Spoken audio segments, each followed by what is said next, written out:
I never meant to see it. I was working late that Thursday night, the kind of late where the office felt like a ghost town, where the hum of the air conditioning was the only sound left alive.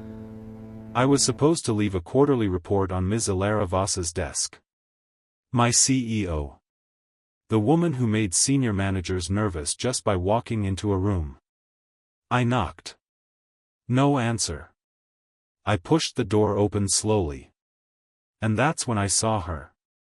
Ms. Alara Voss, perfectly composed, always untouchable, was sitting on the floor behind her desk, knees pulled to her chest, silently crying. She hadn't heard me come in.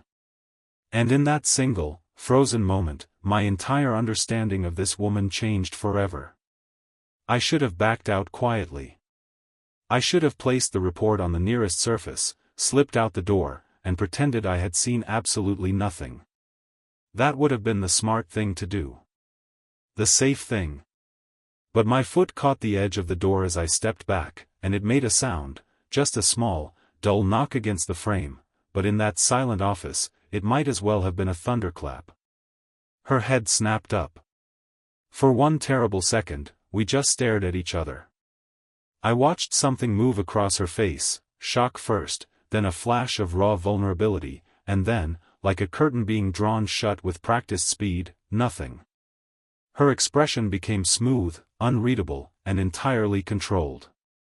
She was on her feet before I could blink, straightening her blazer, lifting her chin. Mr. Daniel Hayes. Her voice was steady. Impossibly steady. What exactly are you doing in my office? The quarterly report, I managed, holding up the folder like evidence of my innocence. I knocked. There was no answer. I'm sorry, I didn't mean to. Put it on the desk. I did. Quickly. Now close the door behind you and go home. I nodded, turned, and had my hand on the door handle when her voice came again, quieter this time, but with an edge sharp enough to stop my heartbeat. Mr. Hayes. I turned back slowly. She was standing behind her desk now, both hands resting flat on its surface, her eyes fixed on me with an intensity that made the room feel 10 degrees colder. What did you see? The honest answer sat in my throat like a stone. I swallowed it carefully. Nothing, Ms. Voss. I saw nothing. A long silence followed. She studied my face the way someone examines a document for hidden clauses, searching, precise, unhurried. Then she said something I never expected. Sit down, Mr. Hayes. I sat. She moved to the window, her back to me, looking out at the city lights spread below us like fallen stars. When she finally spoke again, her voice had lost its sharp edge. What replaced it was something quieter. More dangerous. I have a proposal for you, she said. One that will require your complete discretion, your full cooperation, and your ability to pretend, very convincingly, that you are something you are not. My mouth went dry. What kind of proposal? She turned from the window then, and looked at me directly. I need you to attend my mother's anniversary gala next weekend, she said, as my partner. The word landed between us like something fragile and heavy at the same time. Your family, she continued, her voice carefully controlled, cannot know I have spent the last 8 months completely alone. And you, she paused, you saw something tonight that I need to remain private. This arrangement protects us both. I stared at her. My CEO. The most formidable woman I had ever met in my professional life. Was asking me to pretend to be her partner. I should have said no. If you're already feeling something, trust that feeling. Keep reading. Instead, I heard myself say, when does it start? The gala was 6 days away. In those 6 days, Ms. Voss, Alara, as she stiffly insisted I call her outside the office, decided we needed to be convincing. Her word. Delivered with the same efficiency she used to restructure entire departments. So every evening after work, for 1 hour, we sat across from each other in the small conference room on the 14th floor, and she asked me questions. Favorite food? Pasta. Anything with too much garlic. She wrote it down. Actually wrote it down. In a leather notebook with her initials embossed on the cover. Mine is sushi, she said, without looking up. You'll need to remember that. Do you always prepare for personal conversations like a board meeting? I asked.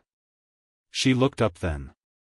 Something flickered at the corner of her mouth, not quite a smile, but close enough to make my pulse do something unprofessional. Do you always ask questions you already know the answer to, Mr. Hayes? Daniel, I corrected. A pause. Daniel, she repeated, as if testing how the word felt. It felt like something, hearing my name in her voice without the formality around it. Each evening session was like that, structured on the surface, but underneath, quietly electric.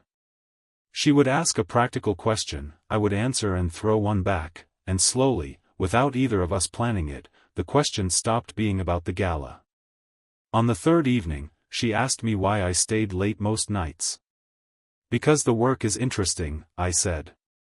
Then, honestly, and because my apartment is very quiet. She was silent for a moment. Then, almost to herself, yes. Quiet can be very loud sometimes. I looked at her. She was staring at her notebook, pen still in hand, but not writing. Just holding it. I didn't push. I had learned quickly that Alara Voss moved toward honesty the way someone moves toward a fire in the cold, carefully, gradually, needing to be sure it wouldn't burn them. On the fifth evening, she arrived with 2 cups of coffee and placed one in front of me without a word. It was exactly how I took it. I looked up at her, surprised. You ordered it the same way 3 times this week, she said simply, sitting down and opening her notebook. I pay attention. Something in my chest shifted quietly in that moment. She paid attention. To me. In the middle of everything she carried, the title, the pressure, the secret weight I had glimpsed behind that office door, she had noticed how I took my coffee. I wrapped both hands around the cup and thought, very privately, that I was already in trouble. The gala was everything I expected from Alara Voss's world. A grand hotel ballroom, chandelier light catching crystal glasses, women in gowns that cost more than my monthly rent, and men who shook hands like they were signing contracts. Everything polished. Everything deliberate. Alara stood beside me in a deep navy dress, her hair swept up, a single strand of pearls at her throat. She looked exactly like what she was, someone who belonged in rooms like this. I leaned slightly toward her and murmured, "You didn't warn me I'd need a tuxedo that had actually been pressed in the last decade." She didn't look at me, but her lips curved. "You look fine, Daniel." "Fine," I repeated. Devastating review. Truly. This time she did look at me, a sideways glance, quick and amused, and for just a second, the composed CEO disappeared and someone warmer stood in her place. "Don't push it," she said softly. But she was almost smiling. Her mother found us within the first 15 minutes. A graceful woman in her late 60s, sharp eyes behind a warm expression, the kind of woman who had clearly passed her perceptiveness directly to her daughter. Alara. She took both of Alara's hands, then turned those sharp eyes to me. "Mom, this is Daniel," Alara said. Her hand found my arm, steady, deliberate, and she leaned into me just slightly. Enough to look natural. Enough to make my heart rate climb. "Daniel." Her mother smiled. "We've heard nothing about you, which with Alara means you must be very important." I felt Alara's fingers tighten almost imperceptibly on my arm. "She's modest," I said, smiling back. "She talks about all of you constantly." Her mother laughed, genuinely delighted. Alara shot me a look that said we will discuss that later, and I returned one that said entirely worth it. The evening moved the way those evenings do, slow dances, polite conversations, champagne I barely touched. But what I remember most is smaller than all of that. At one point, Standing near the tall windows overlooking the garden, Elara exhaled slowly beside me. Just one quiet breath. Like she had been holding something for a long time and had briefly, carefully, let it go. "Thank you," she said. Barely above a whisper. Not the CEO voice. Something underneath it. I turned to look at her profile, the way the light caught the line of her jaw, the slight tension still sitting in her shoulders even now. "You don't have to thank me," I said quietly. She turned and met my eyes. "Yes," she said. "I do. If this story is reaching something in you, you're not alone. Share it with someone who needs to feel this too." And standing there, in that borrowed warmth between us, I felt the last careful distance I had been keeping begin, very slowly, to dissolve. The gala ended past midnight. Her family had been warm, the evening had been a quiet success, and as the car moved through the empty city streets on the way back, Elara sat beside me with her heels off, her head tilted slightly toward the window, watching the city slide past in streaks of amber and white. She looked different outside the office. Softer at the edges. Like a photograph of herself taken in better light. We hadn't spoken for several minutes, and somehow the silence didn't feel uncomfortable. It felt like something we had both quietly agreed to. Then she said, without turning from the window, "My mother almost lost the family business 12 years ago." I waited. My father had just passed. I was 31. I had just made junior executive at a firm across the city. She paused. "I left that job, came back, and spent 4 years rebuilding everything he had built. Alone." The city moved past us quietly. I told myself after that, she continued, her voice measured, careful, that I would never again allow myself to need anyone. That needing people was the fastest way to lose everything. She finally turned from the window and looked at me. 8 months ago," she said quietly, "the man I had been with for 3 years looked at me across a dinner table and told me I was impossible to love. That I was too controlled. Too closed. That being with me felt like being with a boardroom." The words landed in the silence of the car like stones dropped into still water. I looked at her face, composed, yes, always composed, but in her eyes was something unguarded. Something that had clearly been carried for 8 long, quiet months. "He was wrong," I said. Simply. Without thinking. She looked at me carefully. "You don't know that. I know that someone who brings a man coffee exactly the way he takes it, who sits in a conference room every evening practicing how to be known, who cries alone in her office at 10 at night rather than burden a single person." I stopped, then said quietly, "That isn't someone who is impossible to love. That is someone who has simply been loved badly." The car was completely still around us. Elara looked at me for a long moment.